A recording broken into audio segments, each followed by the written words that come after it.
Morning student, आज हम लोग जानेंगे लवण के बारे में। लवण क्या है? वैसे तो सभी लोग जानते हैं, अम्ल और क्षार की क्रिया से जल और लवण बनता है, लेकिन ये लवण की परिभाषा नहीं है।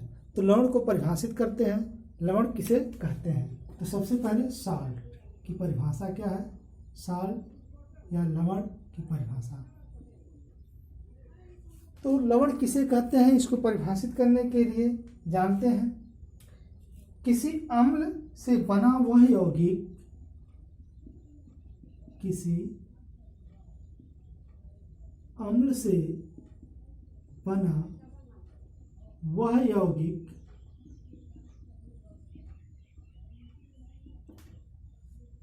जो अम्ल में उपस्थित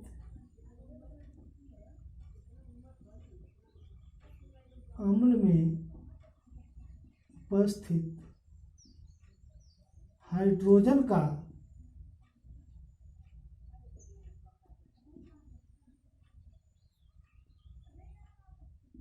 किसी धातु या अमोनियम आयन अमोनियम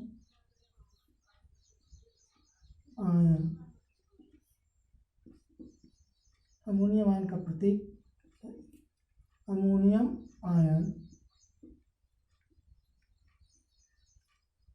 द्वारा विस्थापित होने पर प्राप्त होता है।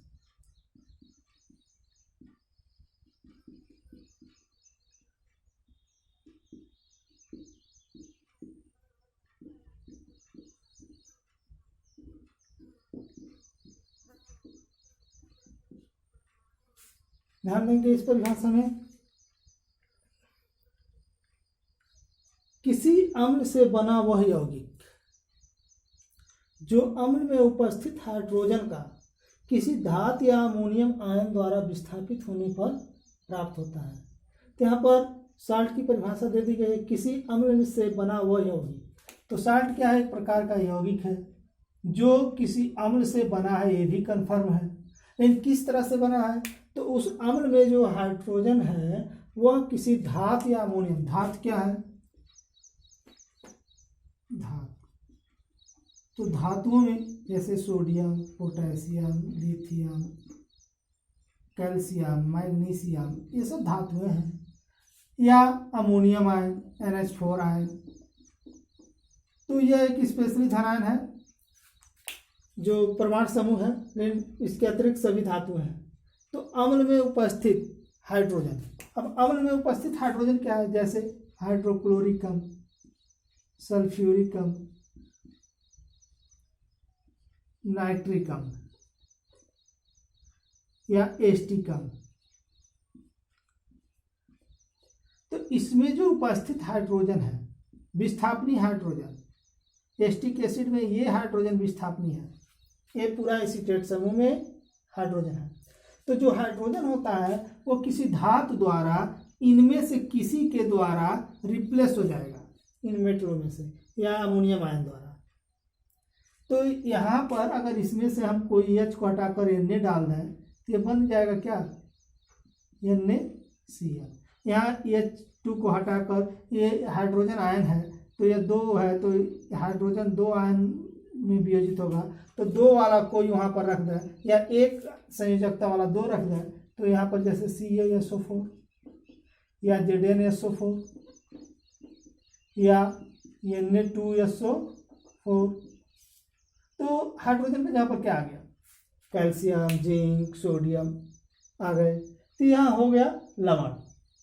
उसी तरह नाइट्रिक अम्ल में जो नाइट्रेट समूह है और यहाँ पर हाइड्रोजन समूह है, तो ये मूलक हाइड्रोजन इनमें से किसी के द्वारा, इससे अधिक भी धातुओं का सीरीज है, आप देख, मैं मुख्य लिखा हूँ, आप और भी ले सकते हैं। यहाँ पर इनमें से किसी के द्वारा अगर हट गया, हाइड्रोजन विस्थापित हो गया, जैसे सोडियम के द्वारा हट गया तो सोडियम नाइट्रेट बन गया, पोटेशियम के द्वारा हट गया तो पोटेशियम नाइट्रेट बन गया, कैल्शियम के द्वारा हट गया तो कैल्शियम नाइट्रेट बन गया। केवल यहाँ विस्थापित होने पर थोड़ा नियम लगाएंगे कि जैसे मूलकों की जो संयोजकता होती है उनके अनुसार वो संयोग करेंगे। तो यहाँ पर कैल्शियम की 2 होती है तो नाइट्रेट की 1 होती है, तो इसकी वैलेंसी इसके नीचे, इसकी वैलेंसी इसके नीचे, इसके अकॉर्डिंग ये बनाया गया है। तो परिभाषा में क्या कहा गया है? अम्ल में उपस्थित हाइड्रोजन का किसी धातु या अमोनियम आयन द्वारा विस्थापन होने पर जो यौगिक प्राप्त होता है वही लवण कहलाता है। अब हम जानेंगे लवण का जो नाम है उसको ध्यान से समझेंगे और उसको पहचानने का प्रयास करेंगे, जिससे हम लवण को उसके स्रोत के आधार पर वर्गीकृत कर सकते हैं।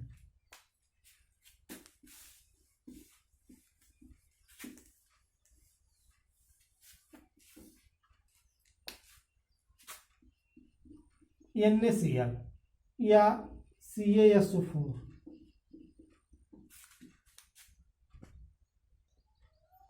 तो देखते हैं NaCl या ZnSO4 कुछ लवणों के नाम लिख रहे हैं, जिंक सल्फेट, सोडियम क्लोराइड, इसको साधारण नमक भी कहते हैं। साधारण नमक का भी सूत्र है यह, साधारण नमक का, और यह जिंक सल्फेट है। तो इसमें यह सल्फेट कहाँ से आया है? तो सल्फ्यूरिक अम्ल से आया है। ये Cl कहाँ से आया है? तो यह हाइड्रोक्लोरिक अम्ल से आया है। यह सोडियम नाइट्रेट है, लवण है। ये कहाँ से आया? नाइट्रेट, नाइट्रिक अम्ल से आया है। तो लवण में 2 भाग होते हैं, एक अम्ल से आया होता है और दूसरा जो धातु है या अमोनियम आयन है वो क्षार से आए होते हैं। हम जानते हैं कि अम्ल और क्षार की क्रिया से लवण बनते हैं, जैसे NaOH, सोडियम हाइड्रोक्साइड और हाइड्रोक्लोरिक अम्ल मिलकर क्या बनाया? सोडियम क्लोराइड प्लस जल। तो यहां पर देखेंगे लवण में उपस्थित जो पहला भाग है यह क्षार से आया है और जो दूसरा भाग है वो अम्ल से आया है।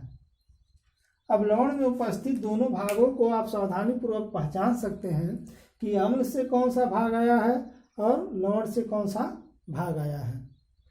तो इसका नाम 2 भागों से मिलकर बना हुआ है, पहले क्षार का नाम, फिर अम्ल के आधार पर उसका नाम रखा जाएगा।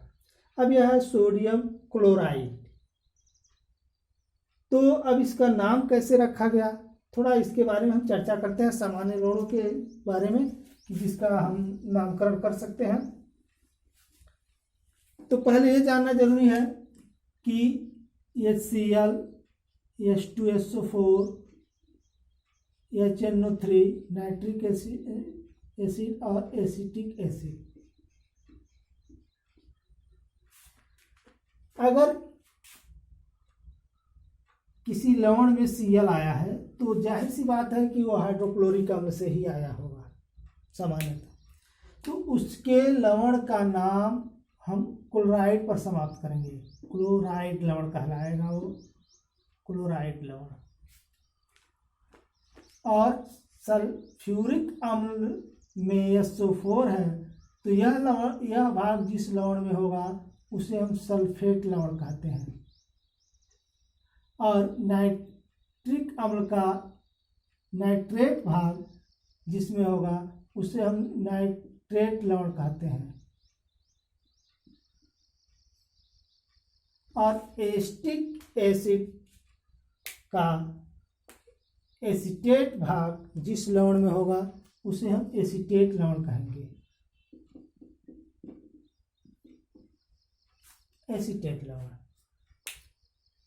तो इस प्रकार हम कुछ एग्जाम्पल के द्वारा स्पष्ट कर रहे हैं, जैसे सोडियम क्लोराइड, तो Cl आया तो यह क्लोराइड लवण कहलाएगा। इसका नाम बोलने के लिए पहले ये बोलेंगे सोडियम और फिर इसको बोलने के लिए बोल देंगे यह कहाँ से आया, यह Cl से। तो Cl से जो आएगा उसका नाम किस पर समाप्त होगा? क्लोराइड पर।